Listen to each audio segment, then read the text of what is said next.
l'apôtre Paul attire notre attention sur le caractère évanescent de notre monde, un monde fugitif, un monde provisoire, un monde qui passe.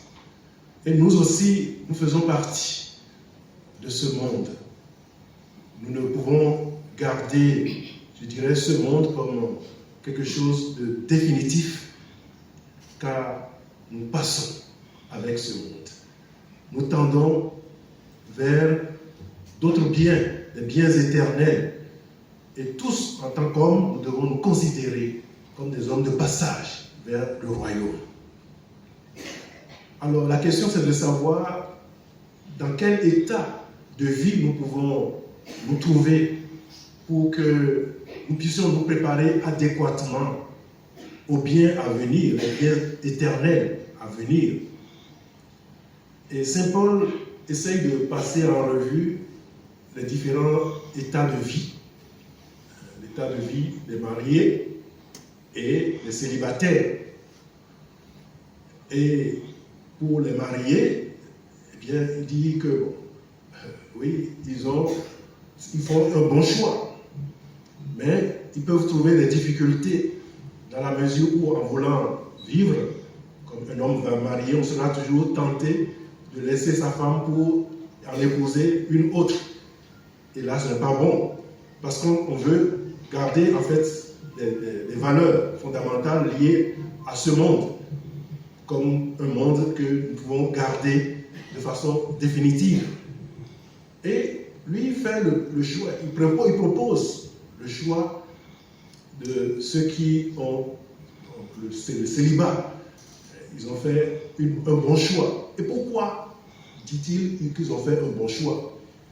Parce qu'ils ont déjà effectué le détachement par rapport au bien de ce monde. C'est-à-dire, par leur choix de rester célibataires, ils ont effectué un détachement total vis-à-vis des biens de ce monde, vis-à-vis de la vie de ce monde. Et en se consacrant aux valeurs du monde à venir, au royaume, en se consacrant aux affaires du Père, de Dieu le Père, ils sont signes de ce royaume à venir, signes des biens éternels à venir. Et c'est pour cela qu'il dit, mais ils ont fait un bon choix. Et bien, il ne voudrait pas qu'en faisant ce choix, qu'on se détache pour pouvoir s'attacher encore aux biens de ce monde. Mais nous tous, c'est vrai, nous tendons vers les biens à venir.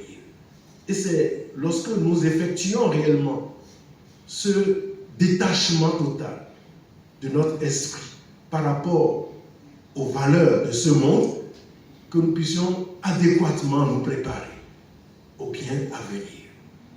Et je crois que dans la paille d'évangile que nous venons d'entendre, si Jésus proclame bienheureux les pauvres, c'est-à-dire ceux qui ne veulent pas s'appuyer sur les richesses de ce monde pour les conserver comme source de bonheur, eh bien c'est parce que le royaume des cieux, effectivement, est à eux. S'ils n'ont rien à garder comme valeur définitive dans ce monde, mais ils tendent vers d'autres valeurs. Il en est de même pour ceux qui pleurent, ceux qui sont affamés, ceux qui sont persécutés de toute manière. Eh bien, ils seront consolés par ce Dieu de toute miséricorde, de toute bonté. Et par contre, ceux qui sont repus, qui sont riches et qui sont satisfaits des biens de ce monde, ils n'ont plus rien à attendre des biens qui pourraient venir d'ailleurs parce qu'ils sont comblés de tous ces biens. Et c'est en cela qu'ils sont malheureux parce qu'ils ne peuvent réellement pas avoir ce détachement leur permettant de se préparer aux biens à venir. Oui, chers frères et sœurs, je crois que si l'Église catholique a quelque chose, un message important à annoncer au monde, c'est cela, c'est-à-dire nous détacher totalement des biens de ce monde pour pouvoir nous préparer au monde à venir, pour pouvoir nous préparer au royaume de Dieu. Et c'est du moment où nous avons cet esprit de détachement complet, que nous pouvons donner un nouveau visage à notre environnement, à nos sociétés, que nous pouvons donner un nouveau visage à nos familles. Et je crois qu'en créant la télévision catholique, nous voulons que cet instrument que Dieu nous a confié nous aide à mieux annoncer un tel message. Quand on appelle cet instrument télévision catholique, ce n'est pas n'importe quelle télévision, mais c'est une télévision qui est catholique en ce sens qu'il a annoncé le Dieu de Jésus-Christ, a annoncé le règne à venir et le détachement que nous, hommes, nous devons faire pour que nous ne soyons pas attachés aux valeurs de ce monde, aux réalités de ce monde, mais nous projeter toujours vers le monde à venir, le royaume. Et c'est lorsque nous sommes réellement tendus vers le royaume que nous avons un nouveau regard sur l'usage des biens de ce monde.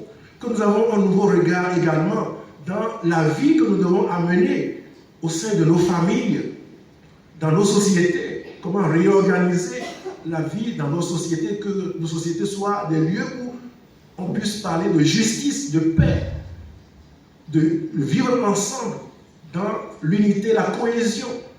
Eh bien, ceux qui n'ont pas leur regard tourné vers ces valeurs à venir ne peuvent jamais annoncer de tels messages. Et donc, en créant la télévision catholique dans notre pays, c'est que ce moyen soit un moyen de communication de toutes ces valeurs. Et je crois que tout un programme se mettra en place au niveau de cette télévision catholique, programme de formation, programme d'information, programme d'éducation, pour que tous les catholiques et tous ceux qui ne connaissent pas le Christ soient réellement imbibés de ces valeurs, soient formés de tout ce qui constitue les valeurs fondamentales de la Bible, de l'Église, l'histoire de l'Église, les valeurs fondamentales de l'enseignement catholique, pour un nouveau regard à poser sur notre monde et l'engagement que nous devons avoir vis-à-vis de la transformation de ce monde pour un monde meilleur vers lequel nous tendons.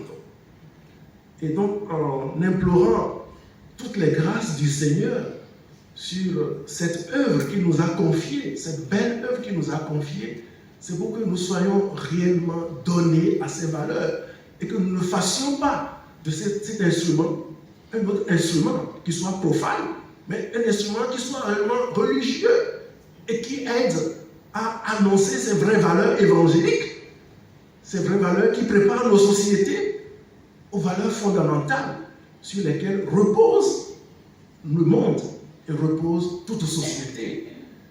Eh bien, nous demandons au Seigneur de nous aider réellement à entrer dans cette dynamique, à entrer dans ce plan qu'il a tracé pour notre Église catholique au Bénin, et que tous ceux qui auront à œuvrer dans cette